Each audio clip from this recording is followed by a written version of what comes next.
ഇന്ന് ഉച്ചക്കലത്തെ കുറച്ച് വിശേഷങ്ങളുമായിട്ടാണ് കേട്ടോ വന്നിരിക്കുന്നത്. ഇന്ന് ഞാൻ പൊതിച്ചോറാണ് ഉണ്ടാക്കാൻ പോകുന്നത്. രാവിലെ മോൾക്ക് സ്കൂളിലേക്ക് ഒരു വെജിറ്റബിൾ ബിരിയാണിയാണ് കൊടുത്തു വിട്ടത്. അപ്പോൾ ചോറ് ഞാൻ കുറച്ച് ലേറ്റായിട്ടാണ് വെച്ചത്. ചീരക്കൂട്ടാൻ വെക്കാൻ വേണ്ടിയിട്ട് പരിപ്പ് വേവിക്കാൻ വെച്ചു. അതിൽ ഒരു അര സ്പൂൺ മഞ്ഞൾപ്പൊടിയും 2 പച്ചമുളകും കൂടി ഇട്ടിട്ടാണ് വേവിക്കാൻ വെച്ചത്. ചീര എന്ന് പറയുന്നത് മറ്റേ ഇംഗ്ലീഷ് ചീര, പ്രഷർ ചീര എന്ന് പറയുന്ന ആ ചീരയില്ലേ, ആ ചീര കേട്ടോ. അതിവിടെ നല്ലോണം ഉണ്ടായിട്ട് നിൽക്കുന്നുണ്ട്. അപ്പം ഞാൻ അതിൻ്റെ നല്ല തളിരെല്ലാം നോക്കിയിട്ട് പറിച്ചെടുത്തു. അപ്പോൾ അത് കഴുകി വേഗം അരിഞ്ഞ് അപ്പോഴേക്കും കുക്കറിൻ്റെ വിസിലൊക്കെ വന്ന് ആവിയൊക്കെ പോയിട്ട് റെഡി ആയിട്ടുണ്ടായിരുന്നു. അപ്പോൾ ഞാൻ അരിഞ്ഞത് വേഗം അതിലേക്ക് ഇട്ട് കൊടുത്തിട്ട് ലേശം മുളക് പൊടി, മഞ്ഞൾപ്പൊടി, ഉപ്പ് ഇട്ടിട്ട് വേവിക്കാൻ വെച്ചു വീണ്ടും.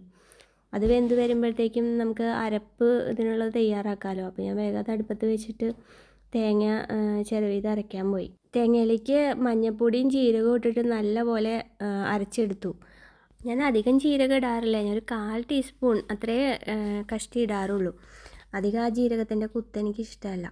അപ്പോഴത്തേക്കും വേവിക്കാൻ വെച്ച ഇത് നല്ലോണം വെന്ത് കിട്ടിയിട്ടുണ്ട്. ഇനി ആവി പോയി കഴിഞ്ഞാൽ അരപ്പ് ചേർക്കാമല്ലോ. അപ്പോൾ ഞാനത് വേഗം തുറന്ന് നോക്കി. അപ്പോൾ ഇത്തിരി വെള്ളമുണ്ട്. അപ്പോൾ ഒന്ന് ജസ്റ്റ് ഒന്ന് വറ്റട്ടെ വിചാരിച്ചിട്ടൊന്ന് തിളപ്പിക്കാൻ വെച്ചു. അതിൻ്റെ ഇടയിൽ ഞാൻ ബീൻസ് അരിഞ്ഞെടുത്തിട്ടുണ്ടായിരുന്നു. അപ്പോൾ അത് വേഗം കടുകും മുളകും വറുത്തിട്ടിട്ട് അത് വേഗം വേവിക്കാൻ വെച്ചു. ബീൻസിലേക്ക് ഞാൻ ലേശം ഉപ്പിട്ടിട്ട് ഇത്തിരി വെള്ളം തളിച്ചു കൊടുക്കുക ചെയ്തത്. എന്നിട്ട് അത് വേഗം ഇളക്കിയിട്ടൊന്ന് ഇതാക്കി സെറ്റാക്കിയിട്ട് അടച്ചു വെച്ചു. പരിപ്പും ചീരയൊക്കെ നല്ലോണം തിളച്ചു. അപ്പോൾ അതിലേക്ക് ഞാൻ അരപ്പ് വേഗം ഒഴിച്ചു. എന്നിട്ട് അതൊന്ന് ടേസ്റ്റ് ചെയ്ത് ഉപ്പൊക്കെ പാകമാണോ നോക്കി. അത് കഴിഞ്ഞപ്പോൾ ഞാൻ വേഗം വറുത്തിടാമെന്ന് വിചാരിച്ചു. അതൊന്ന് പതഞ്ഞ് വരികയല്ലേ വേണ്ടു, വല്ലാണ്ട് തിളയ്ക്കണ്ടല്ലോ. അപ്പോൾ ഞാൻ എന്നിട്ട് വേഗം കടുകും മുളകും കറിവേപ്പിലയൊക്കെ ഇട്ടിട്ട് അത് വറുത്തിട്ടു. തേങ്ങയും ജീരകവും കറിവേപ്പിലയും 2 ചെറിയുള്ളിയും കൂടി ഇട്ടിട്ട് ഒന്ന് ചതച്ചെടുത്തു തോരന് വേണ്ടിയിട്ട്.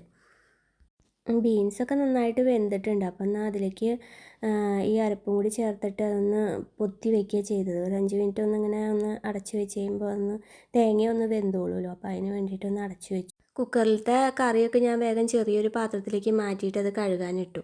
ഇനിയിപ്പോൾ തോരനും കൂടിയും ആയാൽ അതൊരു ബൗളിലേക്ക് മാറ്റി വെക്കാമെന്ന് വിചാരിച്ചിട്ട് വേഗം ഒരു ബൗൾ എടുത്ത് കൊടുന്ന് അതും വേഗം അതിലേക്ക് മാറ്റി. ഉണക്കമാന്തൾ വെള്ളത്തിലിട്ട് വെച്ചിട്ടുണ്ടായിരുന്നു ഒന്ന് കുതിരാൻ വേണ്ടിയിട്ട്. മീനിൻ്റെ മണം കിട്ടിക്കഴിഞ്ഞ് ഇവർ രണ്ടുപേരും ഇവിടെ തന്നെയാണ്. അല്ലാത്തപ്പോഴും ഇവിടെ തന്നെയാണ് കേട്ടോ. ആ ഗ്രില്ല് തുറക്കേണ്ട താമസമേ ഉള്ളൂ, അപ്പം കയറും അകത്തേക്ക്. അതുകൊണ്ട് ഞാൻ തുറക്കൽ കുറവാണ്. മീനരയ്ക്ക് അതിൽ മഞ്ഞൾപ്പൊടിയും മുളക് പൊടിയും ചേർത്ത് ഒന്ന് തേച്ച് പിടിപ്പിച്ച് അതൊന്ന് വറക്കാൻ വെച്ചു. ഈ മീൻ വറക്കാൻ എടുക്കുമ്പോൾ എപ്പോഴും എനിക്ക് അബദ്ധം പറ്റാറുണ്ട്. ഉണക്കമീനാന്നുള്ള ബോധമില്ലാതെ ഞാൻ കൊണ്ടുപോയിട്ട് ഉപ്പിടും അതിൽ. അതിപ്പോൾ ഇന്ന് ശ്രദ്ധിച്ച് ഓർത്തിട്ടാണ് ചെയ്തത്, അതുകൊണ്ട് മറന്നിട്ടില്ല.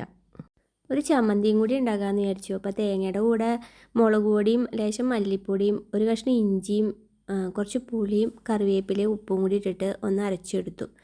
പൊതിച്ചോറല്ലേ, അപ്പോൾ ഒട്ടും കുറയ്ക്കേണ്ടെന്ന് വിചാരിച്ചു. അപ്പം എന്നാൽ ഒരു ഓംലേറ്റും കൂടി ഉണ്ടാക്കാമെന്ന് വിചാരിച്ചിട്ട് ലേശം ഉള്ളിയും പച്ചമുളകും അരിഞ്ഞിട്ട് വേഗം ഓംലേറ്റ് ഉണ്ടാക്കി. അപ്പോൾ ഇത്രയൊക്കെ ഉള്ളൂ ഇന്നത്തെ കറികൾ. അപ്പോൾ ഇലയൊക്കെ വാട്ടിയെടുത്തിട്ടുണ്ടായിരുന്നു. അപ്പോൾ അതിലേക്ക് ചോറ് ഇട്ടു, ചീരക്കറി ഒഴിച്ചു, തോരനും ചമ്മന്തിയും മുട്ടയും ഓംലേറ്റ് ഒന്നും വെച്ചു. അതിൻ്റെ കൂടെ 2 മാന്തൾ വറുത്തതും ഒരു കൊണ്ടാട്ടമുളകും ഒരു ഉണക്ക മാങ്ങയും കൂടി വെച്ചു. എന്നിട്ട് നല്ലോണം പൊതിഞ്ഞ് വെച്ചു. ഇതിനിപ്പോൾ എത്ര നേരം വെയിറ്റ് ചെയ്യണം എന്നുള്ളതാണ് എൻ്റെ വിഷമം. അരമണിക്കൂറൊക്കെ ഞാൻ വെയിറ്റ് ചെയ്യുള്ളൂ, കാരണം എനിക്ക് നല്ലോണം വിശക്കുന്നുണ്ട്. ഇതൊക്കെ കണ്ടപ്പോൾ പിന്നെ വിശപ്പ് കൂടുതലാണ്. അപ്പോൾ ഏട്ടനുള്ളതും കൂടി ഞാൻ പൊതിഞ്ഞെടുത്തിട്ടുണ്ട്, 2 എണ്ണം പൊതിഞ്ഞു. അപ്പോൾ ഒരു അരമണിക്കൂർ തന്നെ ഉള്ളൂ കേട്ടോ. അതിന് മേലെയൊന്നും ഞങ്ങൾ ഇരുന്നിട്ടില്ല. അത് കൊണ്ടുവന്ന് വെച്ച് കുറച്ച് കഴിഞ്ഞപ്പോഴത്തേക്കും കഴിക്കാനുള്ള ഇൻട്രസ്റ്റായി. അപ്പോൾ എങ്ങനെയുണ്ടെന്ന് അറിയാൻ വേണ്ടി വേഗം കഴിച്ചു തുടങ്ങി. അടിപൊളിയായിരുന്നു. അപ്പോൾ എല്ലാവർക്കും ഇഷ്ടപ്പെട്ടു വെച്ചാൽ എല്ലാവരും സബ്സ്ക്രൈബ് ചെയ്തിട്ടൊന്ന് സപ്പോർട്ട് ചെയ്യൂ കേട്ടോ. അത്രയേ ഉള്ളൂ. അപ്പോൾ വീണ്ടും കാണാം കേട്ടോ. ബൈ.